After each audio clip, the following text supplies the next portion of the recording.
Hello, hello, hello. Welcome to Thursday. So today we're taking a look at lesson 7, conversation 4. It looks like the video today is not very high quality. I'm not really sure why, but we're just gonna have to go with things as they are. So hopefully it gets better, but if the video quality is not very good today, sorry about that. I'm not sure what's going on, but we'll try our best and try to get through it together. So today we're looking at lesson 7, conversation 4, where we're looking at the 5th stage of grief. Our first stage of grief was denial. Oh, this isn't happening to me. The second stage was anger. Ugh, I'm so angry about what happened. The third stage was bargaining. Oh, I'll change my life. It'll be okay if I do this or that.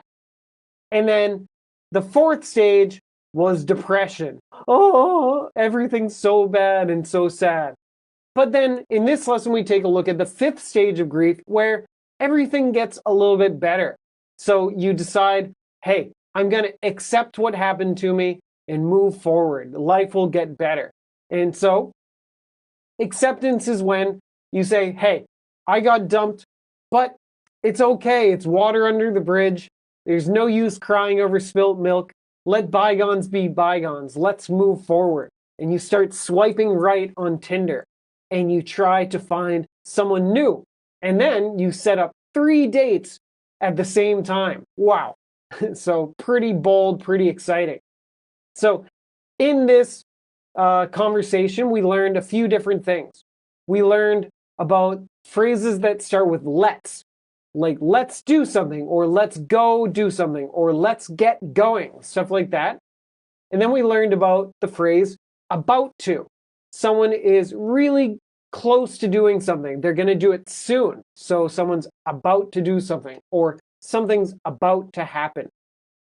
And then we learned a few phrases using adjectives like the first, the next, the last to describe when someone might do something, or if someone has the ability to do something, the chance, the opportunity, the potential to do something.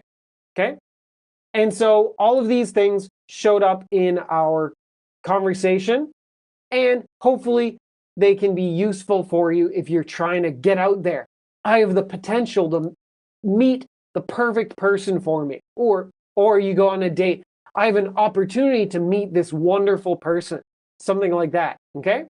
So let's get started with our homework. And we start with lesson 7, conversation 4, part 2. And that is where we're learning about phrases that start with let's. Okay? Or it's time to also. Okay? So our first sentence is 夏天要到了，该是甩掉赘肉的时候了。So, summer's almost here. It's time to get rid of all this extra fat.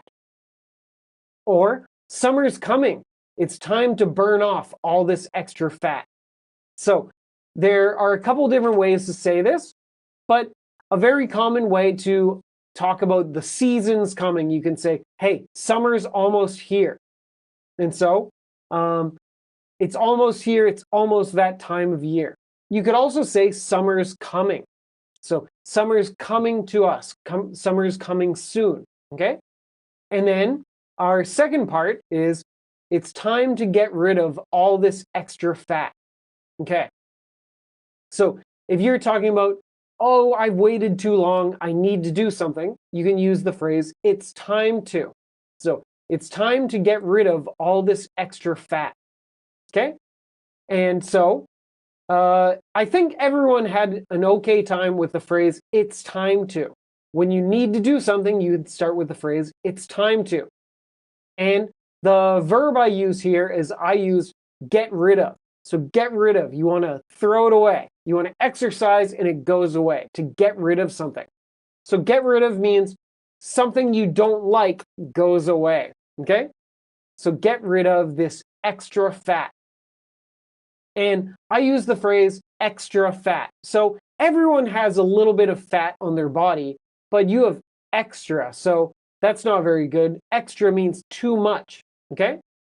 And then another verb you could use is burn off.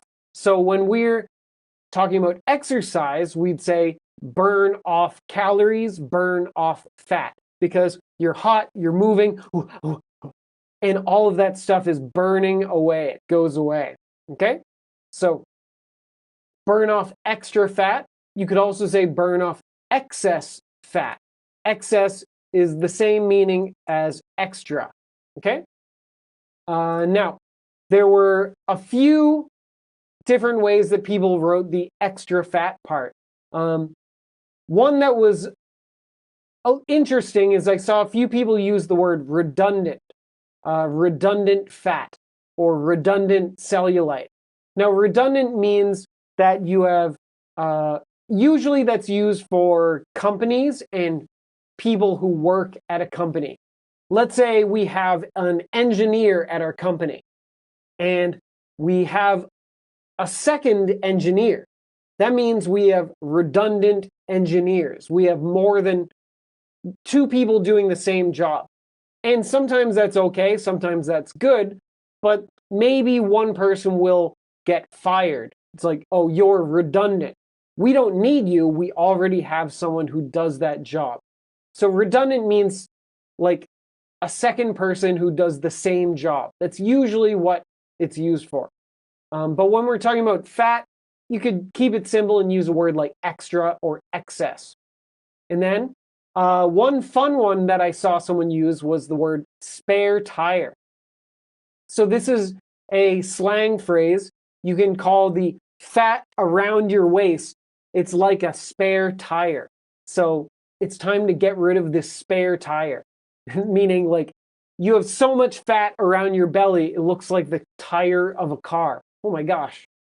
Now, another phrase that's similar to that, or another fun one, is saying your muffin top. So a muffin is kind of like a cupcake, and the top of a muffin kind of hangs over the side of the bottom, right? The top of a muffin goes out like this. So some people, if they're feeling a little bit chubby, they might have a muffin top. So the extra fat kind of goes like the sides of a muffin. So that's, someone might say, oh, I need to get rid of my muffin top. So it's kind of a funny way to think about this. Now, next up is 我们去加入健身房吧. So this is, you're trying to encourage someone to do something with you. You want to work together, you want to go together. So you could say, let's go sign up for the gym.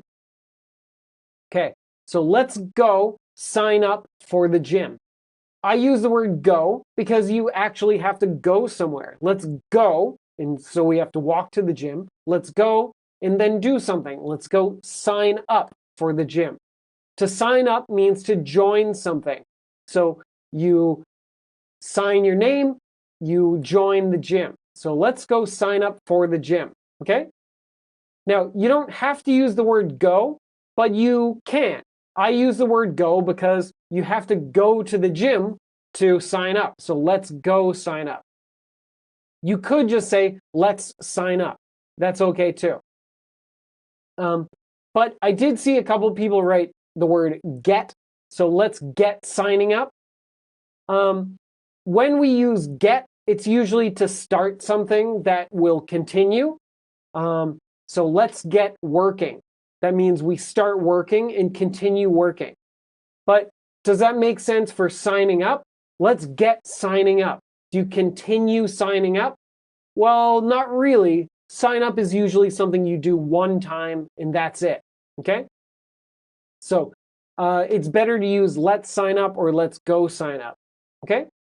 And if you use go, you don't need ing. So let's go sign up. You don't need signing up. Okay? And another thing, you can sign up, just simply use that phrase, let's go sign up. You don't need to use the word member or membership. You could say, let's sign up for a membership to the gym, but you don't need to. If you sign up, we know you're signing up for a membership. Okay? And then Another way to say this is to say join. So I saw a couple students say, let's go join the gym. That's totally fine too. So you join the gym or join a gym. Okay? Next, let's see. 你还躺在沙发上吃洋芋片，也该是你拿出运动鞋的时候了吧？ Sorry, I'm a little rattled because the video's messed up. It's making me a little bit nervous about the stream, but it'll be okay. So, this sentence, I wrote it as, are you still lying on the couch eating chips? It's about time you took out your sneakers. Okay? Or you could say, it's about time you grabbed your gym shoes. Okay? Or instead of sneakers or gym shoes, you could say trainers, which is what they would say in England. Or you could say tennis shoes, which they say in some parts of America. Okay? So we learned this actually in lesson 1, dialogue 3, way back in the history of our course. If you remember, we learned about sneakers back then. And there are many different words for sneakers. And it depends where you go. Different parts of America use different words. Where I grew up, people say sneakers. Other parts of the US, people say gym shoes. Other places say tennis shoes. Okay? So you could say whatever you like. I said, it's about time you took out your sneakers. Okay? Let's see. And then, the first part. Are you still lying on the couch eating chips? Now, we've talked about this before too. Couch and sofa, the same thing. However, in American English, the word couch is more common. So you're sitting on the couch rather than sitting on the sofa. It means the same thing. Both are okay, but couch is more common. Okay? And then, are you still lying on the couch eating chips? Now, be careful. It's chips, potato chips, right? So I said chips. You could say potato chips. A few of you said, are you still lying on the couch eating potatoes? Which sounds a little bit funny. Holding a potato and going, ow, ow, on the couch. You don't just eat potatoes on the couch. You might eat potato chips, right? So remember, make sure you write potato chips. And I think no one had really much trouble with this one. There's another thing. So I wrote it as, are you still lying on the couch eating chips? You could drop the word are. Now, it's not good grammar, but people will say it that way. You still lying on the couch eating chips? So that would be okay too, but it's not good grammar. Okay? Okay. And the important part of this is it's about time. So, hey, you've been laying on the couch for too long. You're relaxing too much. It's about time you took out your sneakers. So it's about time is used to say you should do it now. Okay? And you took out your sneakers. Took should be in past tense because you're imagining what they should do, right? And then instead of took out, you could say grabbed. Grabbed is the same thing. Use your hand to go grab. So it's about time you grabbed your gym shoes. Okay? Next up is you go to the gym finally and you start to exercise and you say, oh, 我已经跑步机5分钟，该是回家的时候了。Oh, whew, whew. Got a lot of exercise today, right? And so you could say, I've been running on the treadmill for 5 minutes. It's time to go home. Or, it's time for me to go home. Whew, 5 minutes, plenty of time, right? So, there are a few different ways you can write this. We learned about the present perfect continuous tense. That is used to show something started in the past and continued up till now. And we use that to show the time. And usually we use it to show it's been a long time.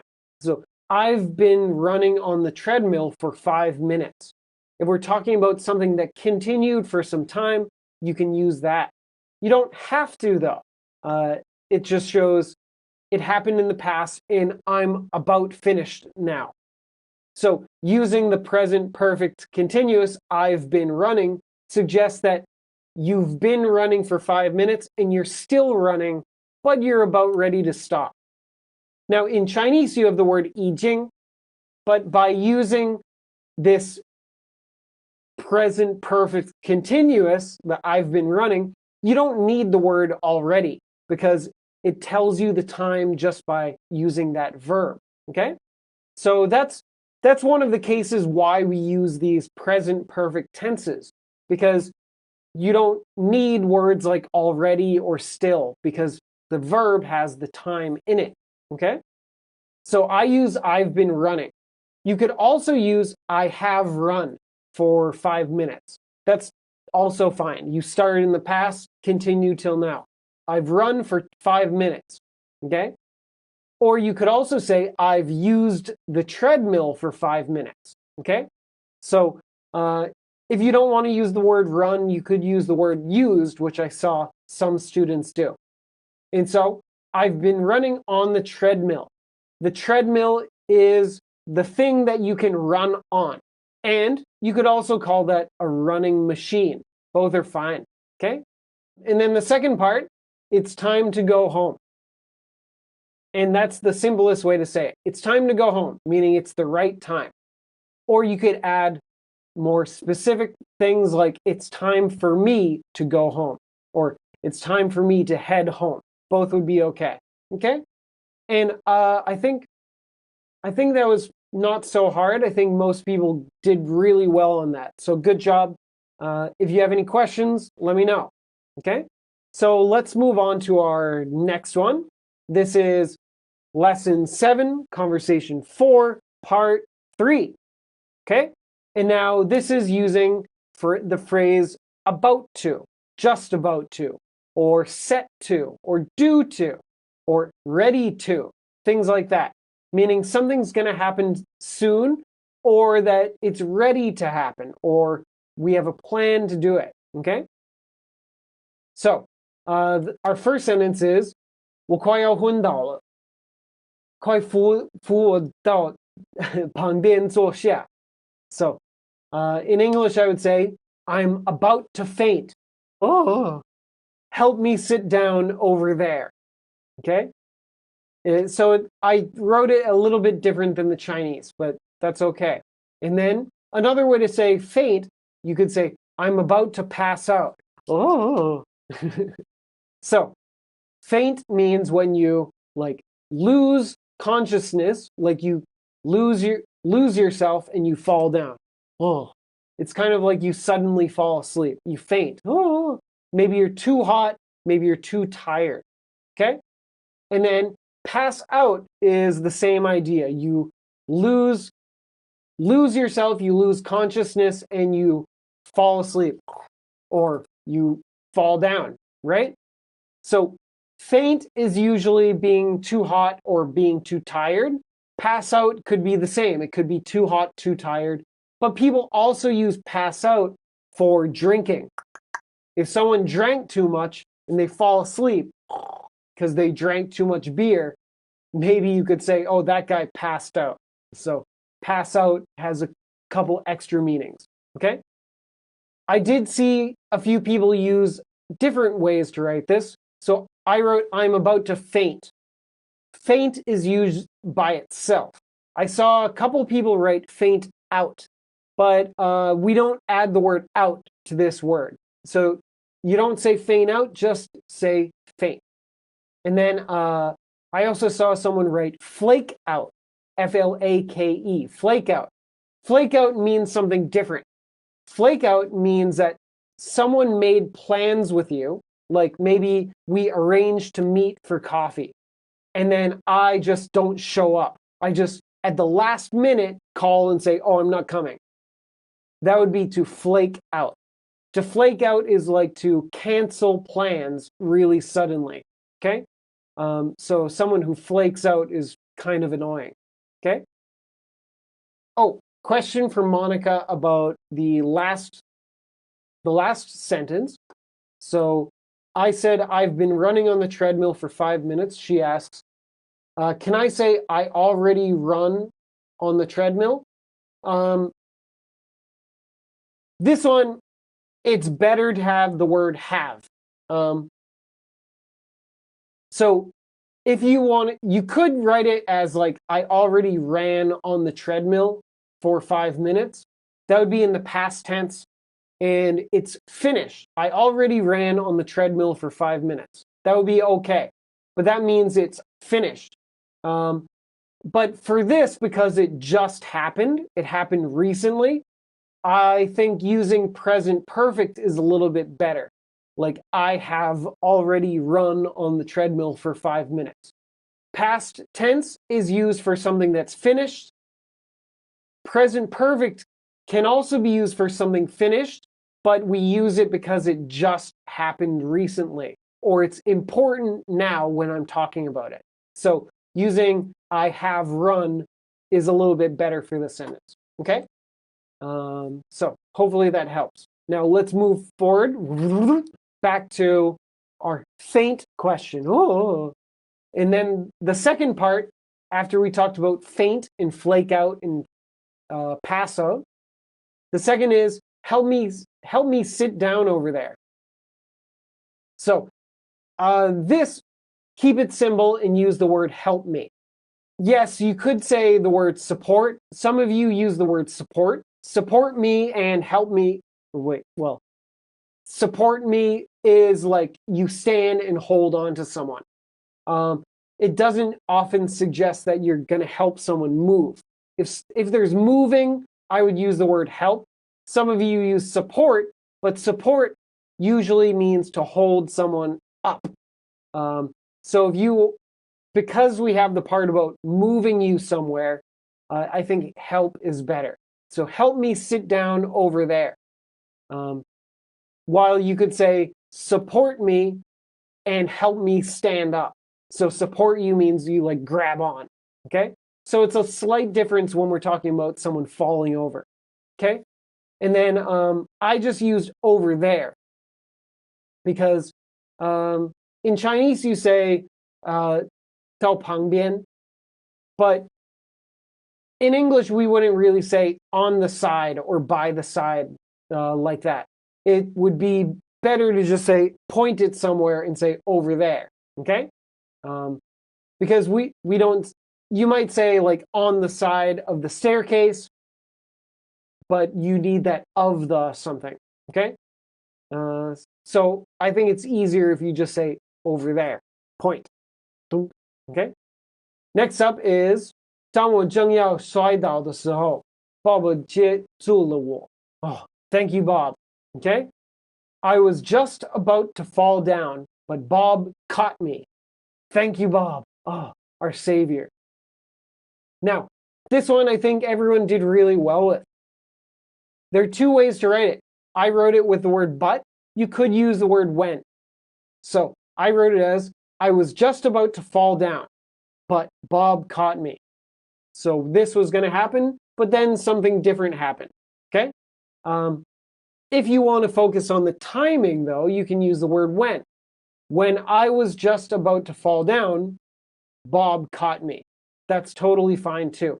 The meaning is basically the same. Just with using when, you're focused on one thing happened at the same time as another thing, right? And we use just about, meaning you were very close to doing it. So, oh, I was just about to fall down. But Bob caught me. Now, this is the verb catch. C-A-T-C-H, catch. But catch is a tricky verb where the past tense is not catched, because that's a little hard to say. So change it to caught. C-A-U-G-H-T. Bob caught me. Or I caught a baseball. Or I caught a cold. All these words, okay? So the past tense of catch is caught. Okay. And then no other big issues with that. So let me know if you have any questions. Next up is 直播差不多要开始了，我们等下预计要抽出10个观众，赠送奖品。Ooh, lucky, lucky. Is that going to happen today? Maybe. Well, it's close to Halloween. Maybe I can give you some candy or something. Okay. So in English, I would say this as the live stream is about to start. We're set to draw the names of 10 audience members to give prizes to. Now, this is a pretty complicated sentence, right? So if you got something different, that's okay. There are many different ways to write this, but this is one way to do it that is really close to what the Chinese says, okay? So the live stream is about to start, and that means if it's about to, it's going to happen really soon, okay? It's about to start. And then we're set to draw the names of 10 audience members to give prizes to. So we're set to. Set to means it's a plan and you're ready to do it, okay? You could also use another phrase here. I use set to suggest that it's a plan. You could also say we're about to, meaning that it's going to happen soon. So set to suggests it's a plan. We're about to means it's going to happen soon. It's focusing on the timing, okay? And then you could also say we're due to. We're due to draw the names, blah, blah, blah. And due to is similar to set to, meaning that like it's what is planned to happen, okay? I did see someone use predict. Predict is usually when you guess about the future. So here, this is more of a plan. Predict is talking about you're guessing what might happen later. So it doesn't really work here that well, okay? We're set to draw the names of 10 audience members. So draw the names. So a prize drawing is called that because you draw names. Maybe you have a hat filled with names and you reach in and draw one name. Draw means pull or, well, yeah, draw means pull. So you pull out a name, you draw a name, okay? Draw the names of 10 audience members. People watching, that group is called the audience. So the group is the audience, but you can't call one person audience. Audience member is the word for one person. So 10 audience members, okay? And another way to say audience members, you could say viewers, depending on what you're talking about. If it's a video, you would use the word viewers. View means watching, so viewers, okay? We're set to draw the names of 10 audience members to give prizes to. So yeah, those were the big things. Oh, draw the names. You could also say raffle off prizes to 10 audience members. That would be okay. Or we're ready to select 10 random audience members for prizes or something like that. There are other ways to say this, but if you want to stick close to the Chinese, you could say draw the names of. Okay? Let's see. Next up is 凯西还没准备好要结婚，因为他听说婚姻是爱情的坟墓。Oh, so scary. Kathy, don't be so negative. So Kathy isn't ready to get married because she heard that marriage is the death of romance. Dun dun dun! Scary, so sad. So this name in Chinese is 凯西, but in English there are several names that could be that name in Chinese. So 凯西 could be a few different names of people. One is Kathy with a K, or it could be Kathy with a C, or it could be Casey, or it could be Cassie. All three of these could become 凯西. So Kathy, Casey, Cassie. So up to you, however you want to choose, or depending on who the person is, right? Okay, so Kathy isn't ready to get married. So that means she's not prepared to. She's kind of worried about it. Okay? I did see someone write she isn't set to get married. That would mean that she doesn't have a plan to. So the meaning is a little bit different. If you don't have a plan, that doesn't mean you're scared of it. So using isn't ready is a little bit better here. She isn't ready to get married. Maybe she's worried about it. Because she heard that marriage is the death of romance. Oh, I hope that's not true.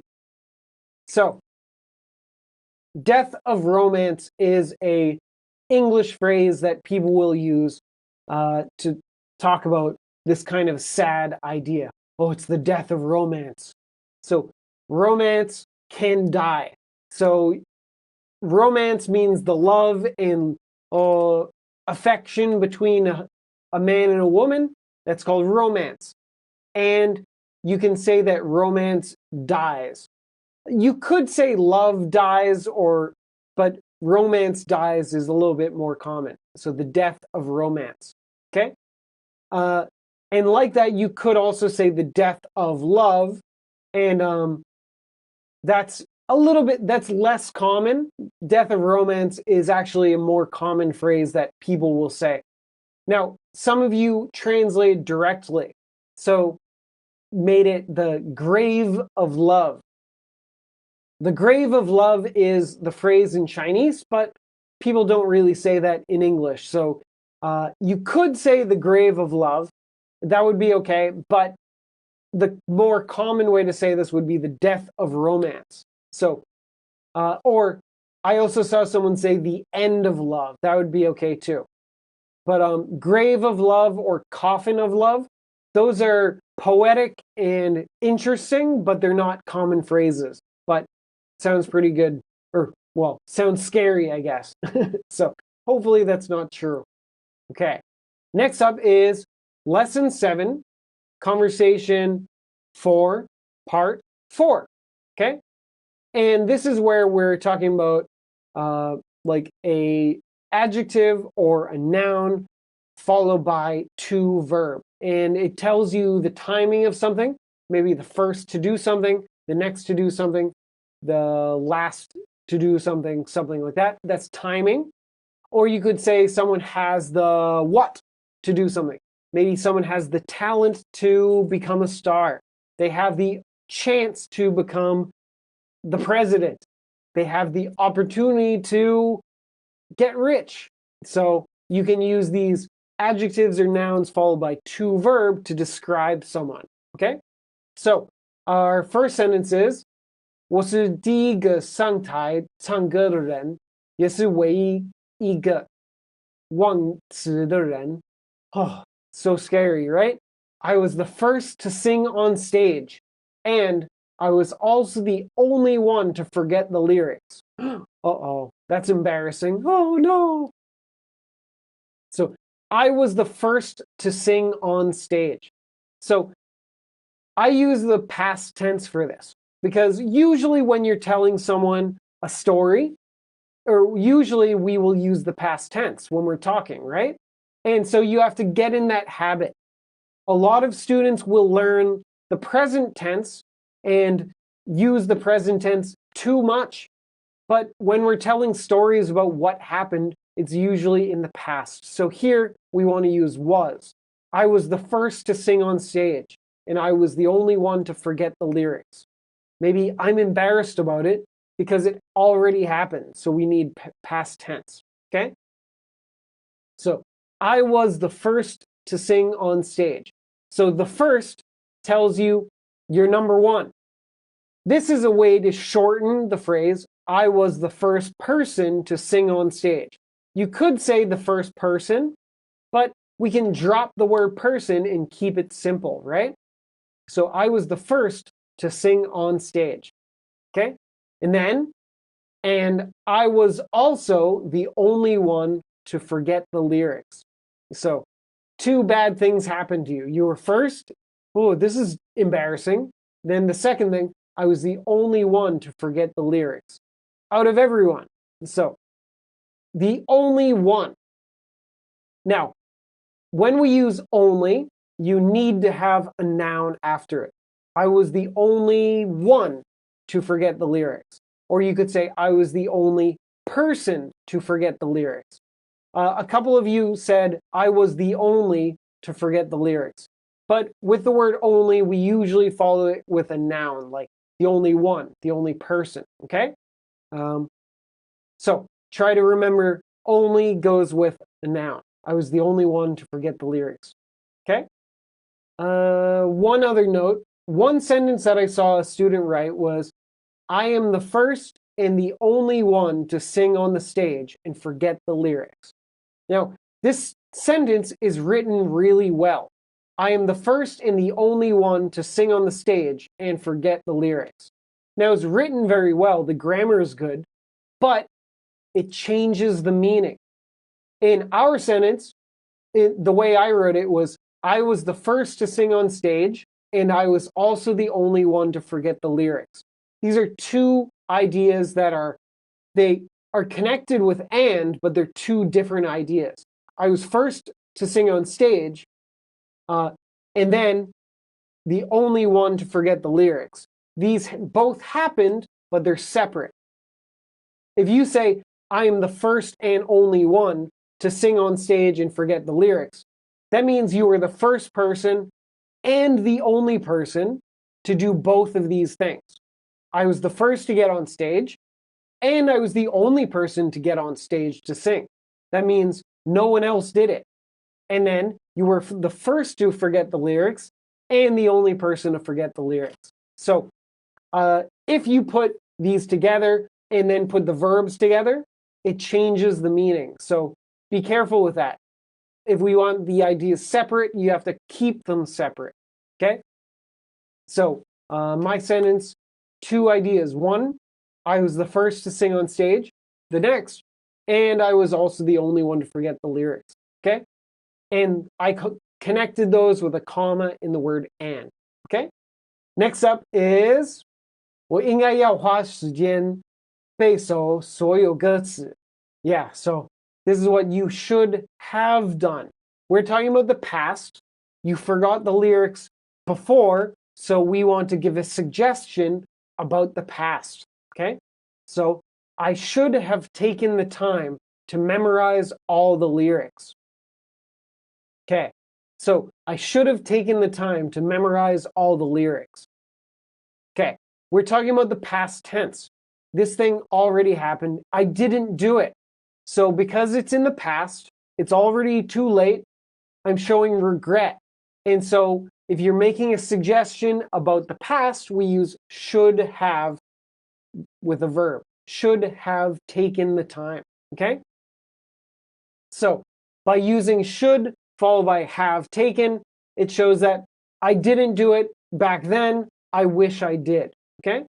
So some of you wrote, I should take the time to memorize all the lyrics. That's a suggestion for now or the future. So, oh, I should take the time to memorize the lyrics. That means I should do it now or maybe tomorrow. But we're talking about before you sang, so it's too late. So use past. I should have taken the time, okay? I did also see someone write, I should have the time. It needs to be, I should have taken the time.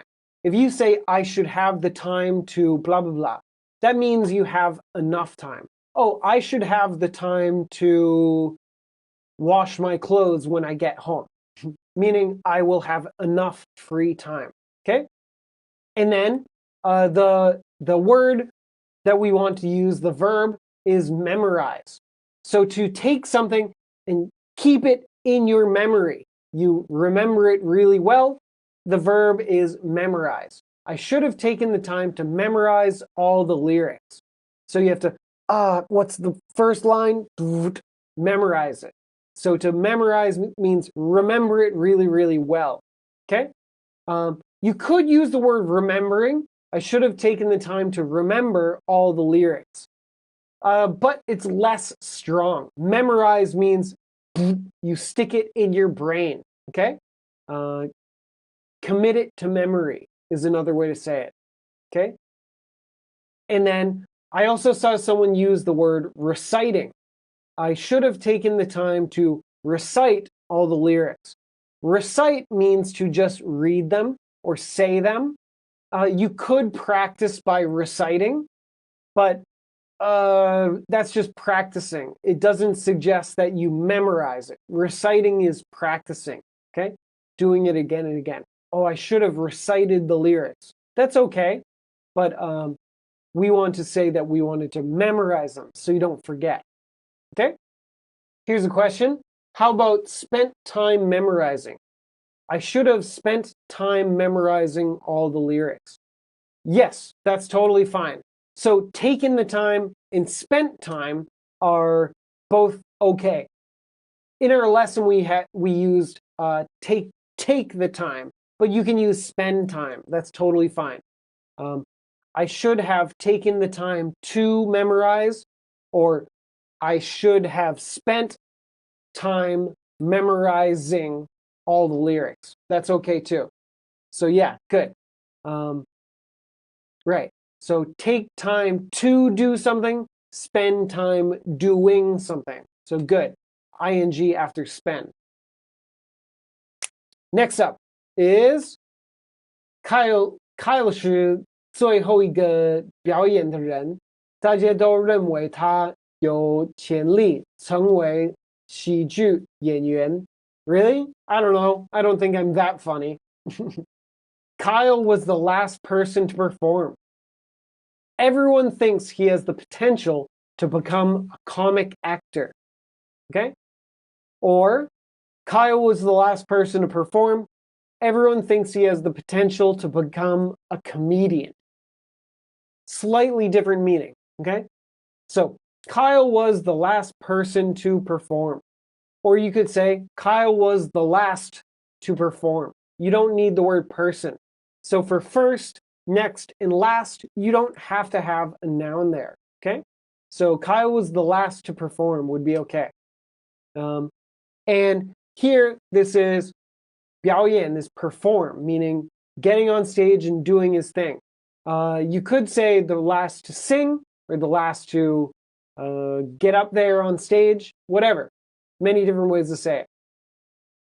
And then, everyone thinks he has the potential to become a comic actor. Okay. Now, we use the word thinks. Here, you do use present simple tense. I just told you you often want to use past tense, but this is present tense because it's generally true. Everyone thinks. So it's not in the past, it's not over, it's just in general. This is what people think. So with the word think, we often use present simple tense. Everyone thinks, okay? So the verb 认为 in Chinese is a little bit tricky in English, but we usually would just use the word think, okay? I think that blah, blah, blah, blah, okay? So everyone thinks he has the potential to become a comic actor. Wait, did we do that clauses before? I think so. So you could write this as everyone thinks that he has the potential to become a comic actor. I think we learned that before. I'm getting mixed up with future and what we already did. So you could say everyone thinks that he has the potential. Or you could drop that word that and just say everyone thinks he has the potential to become a comic actor. Okay. So a few of you use past tense. So Kyle was the last person to perform. Everyone thought he had the potential to become a comic actor. If you use past tense thought, that means they thought that before, but now they don't think so anymore. Maybe last week people thought, oh, Kyle, he could be a comic actor. But now they're like, wait, actually, no, he's not very funny. I changed my mind. Okay? So if you use thought in the past tense, it usually suggests that people don't think so anymore. Okay? So it's better to use present tense for that. Everyone thinks. And then Everyone thinks that he has the potential to become a comic actor or a comedian. Now, what's the difference? So, comic actor. Comic means in a comedy, like in a funny movie or funny TV show. And comic actor, meaning an actor who is in funny movies. Okay? What kind of actor? Comic actor. Okay? And so that focuses on that you're acting in movies and shows. And then the word comedian could be a comic actor, but if you use the word comedian, my first idea is someone who stands on a stage telling jokes. That kind of person is called a stand-up comedian. So, comic actor is someone who acts in comedy films or TV shows. A comedian could be an actor, but often might be someone who stands on a stage telling jokes. Okay? A few people said comedy actor. That's okay, but comic actor is a little bit better because that's a set phrase that we use. And then I did see someone say he has the potential to become a comedy. Comedy means a movie or a TV show. Oh, that show is a comedy. But you wouldn't use that for a person. Okay? Next up is 他有机会出演艾伦的脱口秀. So it's always tricky for me because it sounds just like the English. I want to say talk show. He has the chance to go on Ellen's talk show. 脱口秀. It sounds so funny to me. He has the chance to go on Ellen's talk show. Okay? Do you know who Ellen is? Ellen is a famous comedian and a comic actor who has a talk show called Ellen. And she has short blonde hair. You might recognize her if you saw her picture. You should look her up too. Ellen. She's really popular in the US. So, he has the chance to go on Ellen's talk show. Okay? So, here this is saying that maybe he could do it.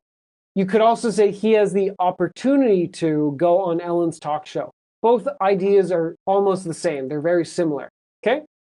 And so, this is Ellen with an E. Ellen is a woman's name. I saw someone write Alan with an A. Alan is a man's name. And maybe there's a show with a guy named Alan, Alan's talk show, but I'm not sure. So I only know about Ellen. So Ellen with an E, Alan with an A. Okay? So be careful of your pronunciation. If you talk to a woman, it's probably Ellen. If it's a man, Alan. Okay? He has a chance to go on Ellen's talk show. So the verb I use here, what you do is go on a talk show. Okay? He has the chance to go on her show. And when you are on a show, we use the verb go on. And keep it simple. Yeah, he might go on that show. A few people use the word appear, and that would be okay too. He has the chance to appear on Ellen's talk show. Totally fine. I did see someone use the word perform. He has the chance to perform on Ellen's talk show. But perform suggests that I'm doing some kind of show on her show. Maybe I'm telling jokes on her show. That would be performing. But if I just go on the show to talk to her, you wouldn't say perform. On talk shows, they usually just blah, blah, blah. And that would just be go on. Perform means I'm doing something on her show. Could be maybe if I'm singing or dancing or whatever. Okay? And then I also saw someone use attend. Attend her talk show sounds more like you're going to sit in the audience and watch. So it's a little bit different. So go on a talk show, perform on a talk show if you're going to sing or dance or tell jokes, or appear on a talk show. All those are okay. Okay? Last but not least, we have Lesson 7, Conversation 4, Part 5. Okay? This is our dialogue with our fun, silly personality. And we're to our 5th stage of grief. Oh, something bad happened. You got dumped. But you deal with all the stages. Denial. No, this isn't happening. Anger. Ugh, how dare you? Bargaining. Oh, I'll change. Depression. Woo! And 5, finally, acceptance. It's over. They dumped me. I'm not going to die because they dumped me. Life will go on. I'll be okay. I'll survive. And so you pull out Tinder, start swiping right. Have any of you tried Tinder or any other online dating? It's kind of an interesting experience. I know a couple people who just swipe right on everyone. It's amazing. They're not picky at all. Just, okay, right, right, right. Never swipe left. It's a choice, I guess. So, in our dialogue, we see that you are going on these dates and you're excited to try getting into a new experience, start your life over again. You're not depressed anymore. You're moving on. So let's take a look at our sentences from this lesson. So first up is 经过多年尝试，我了解要实现当演员的梦想不容易。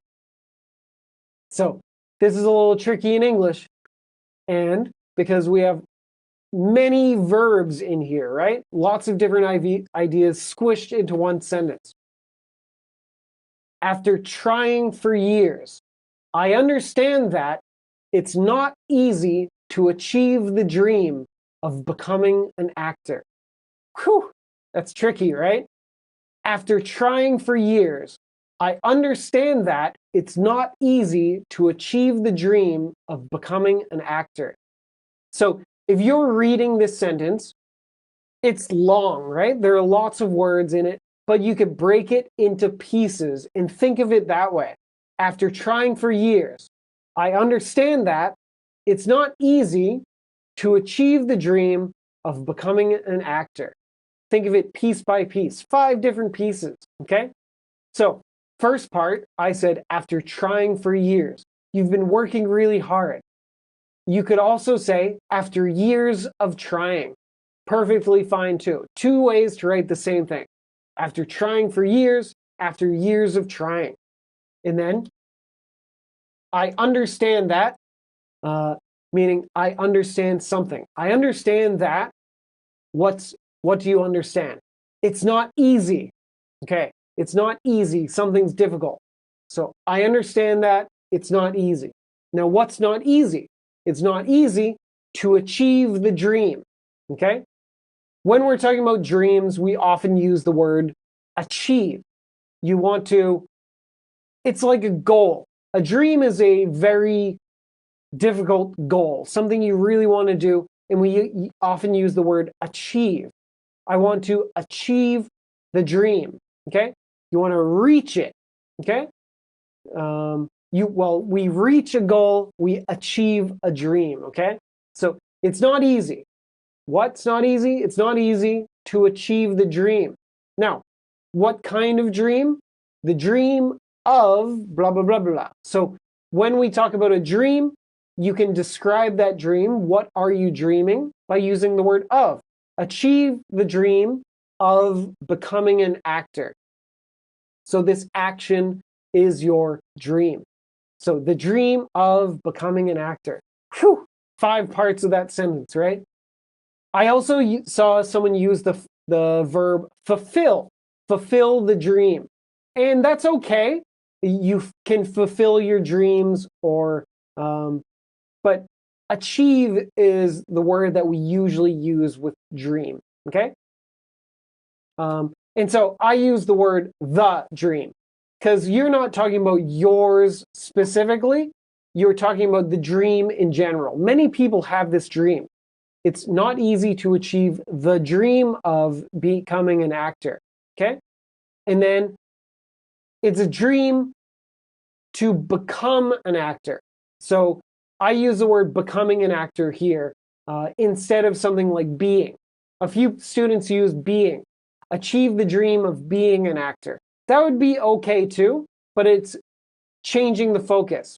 Becoming is focusing on, well, the start of it, and then the dream of being an actor, that's okay, but that means you dream to be an actor. While most people would focus on the change. So for me, I imagine the dream as the change of becoming an actor, if that makes any sense. You could use both, but usually the dream is when you get to that thing. Okay? Next up is 我妈是唯一一个支持我的人. So, you've been working really hard, and my mom was the only person to support me. Your mom was on the side saying, you can do it, go, go, go. So my mom was the only person to support me. So we are using the phrase the only, right? My mom was the only person to support me.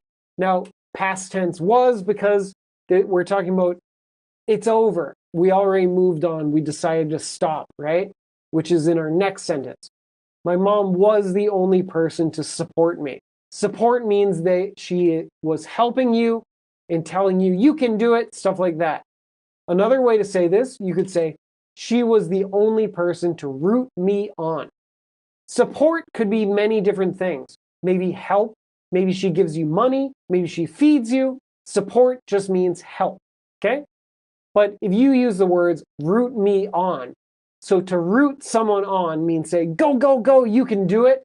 So more of like encouraging someone. She was the only person to root me on. She was standing by the side saying, don't give up, go, go, go, okay? Another way to say it is stand by me. My mom was the only person to stand by me. Stand by you means you're trying to do something and she's next to you all the time. She's standing by me. That's another way to say support or telling you you can do it. Don't quit. Don't give up. Okay? So these are 3 different ways to say the same idea. Now, some of you use the word is for the verb. My mom is the only person to support me, but that would mean she still is. In our next sentence, we'll find out that the dream is over. It's better to use was in this sentence, okay? Bruce asks, how about after trying many years? I think here it's better if you add the word it's better if you add the word for. So you could say after trying for many years. After trying many years. After trying for many years. Yeah, it's a little bit better if you add the word for. Trying for years. Trying for many years. Okay? Or like we said before, you could flip it around and say after many years of trying. That would be okay too. Okay? So, yeah, you can add the word many, but you want that word for. After trying for many years. But the word for ends up being really quick. After trying for many years. Did you hear it there? For. After trying for many years. So the word for gets squished to almost just like an FR sound. After trying for many years. So sometimes maybe you don't hear the word for, but it's there. Okay? Now, last but not least, our final sentence. 差不多是时候放弃，找寻下一个目标.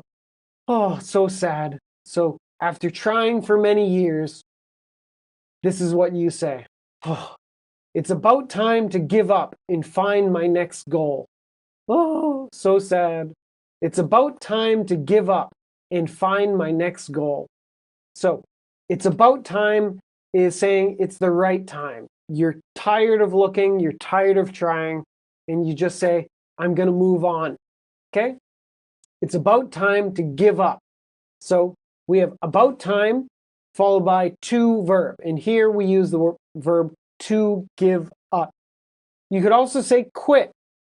It's about time to quit. So give up and quit are basically the same thing, right? about time to quit. You could also use move on. It's about time to move on, meaning you're focused on this, but now you're going to move on to the next thing. It's about time to move on and find my next goal, okay?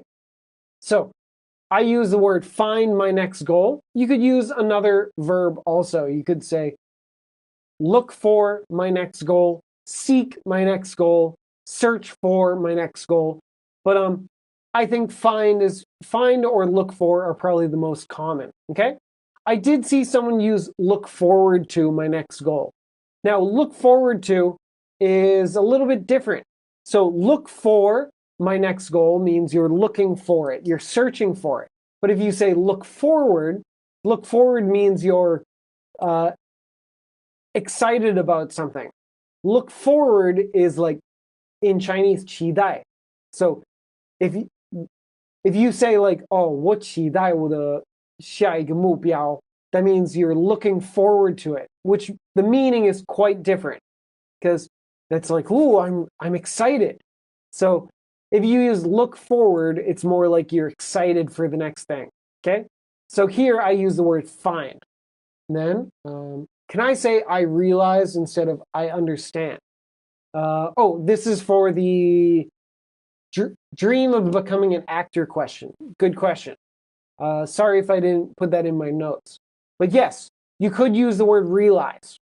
The sentence would be, after years of trying, I realized that it's not easy to achieve the dream of becoming an actor. Yes, that's totally fine. I realize that, or I understand that.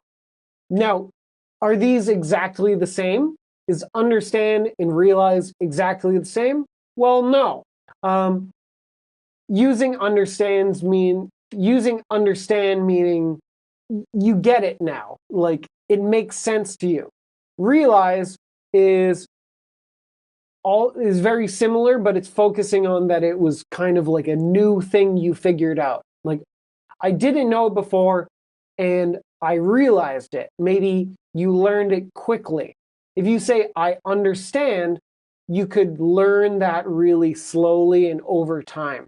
So understand and realize are very similar, and realize is totally fine in the sentence, but realize sometimes has a feeling that it's learn it a little bit more quickly. Or understand means like you have a deeper understanding of it.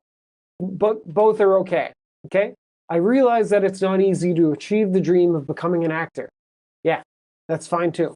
Good question. Thank you for asking. Okay, and then back to our last one. I was saying find my next goal. So you could say my next goal, meaning the next thing I'm going to try to look for, or you could say a new goal. That would be totally fine too. And usually when we're talking about your life or what you want to do, we use the word goal or dream or something like that. I have goals, I have dreams. A few people use words like target and aim. Those would be okay, like I want to find my next target or I want to find my next aim.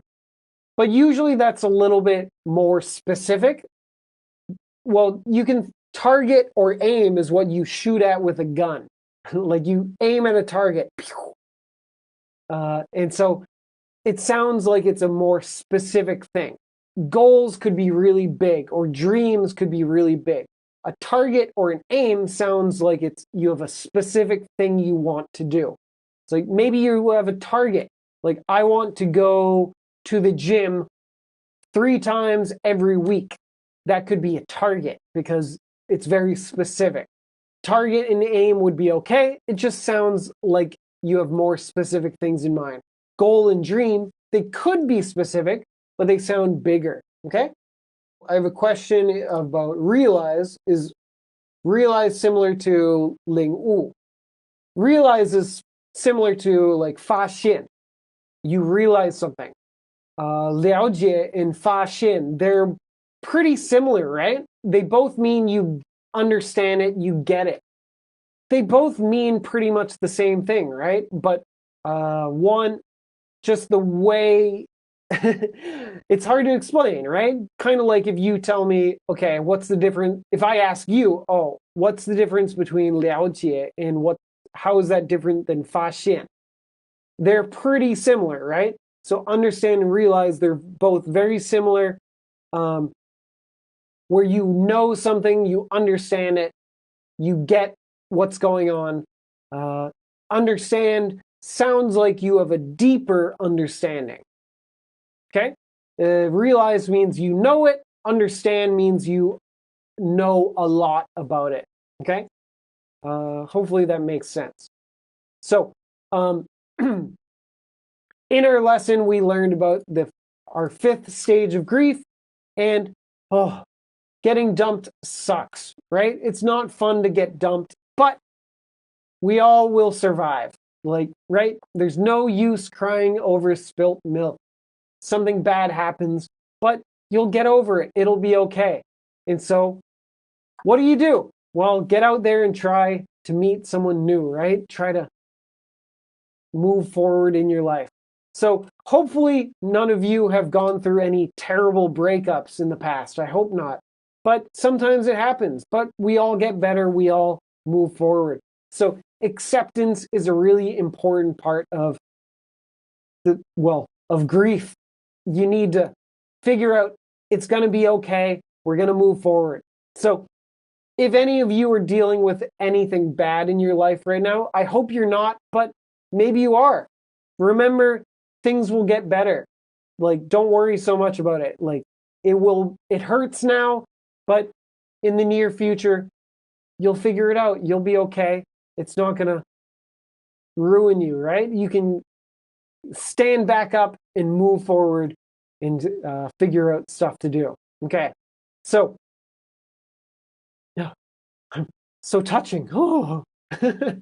Well, thank you, everyone. I hope you enjoyed this lesson where we learned about these 5 stages of grief, and I hope you had some fun with it.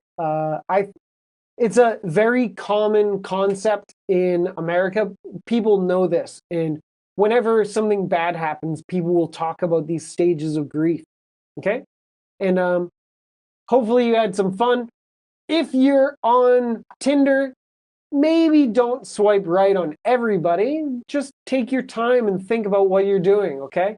So, we'll end our stream here. Next week, we'll be taking a look at lesson 8. And we're going to be learning about going to the doctor, seeing how you feel. Oh, my stomach hurts. What's going to happen? So, next time, we'll be looking at lesson 8. And have a good night, and happy Halloween. If you go out, geez. Happy Halloween. If you go out and dress up, take some pictures. I would love to know what some of you are dressing up as for Halloween. I'm not sure what I'll dress up as, but maybe I will. I'll think about it. Okay, so have a good weekend, and I'll see you soon. Thanks for joining, and have a good night. Bye-bye.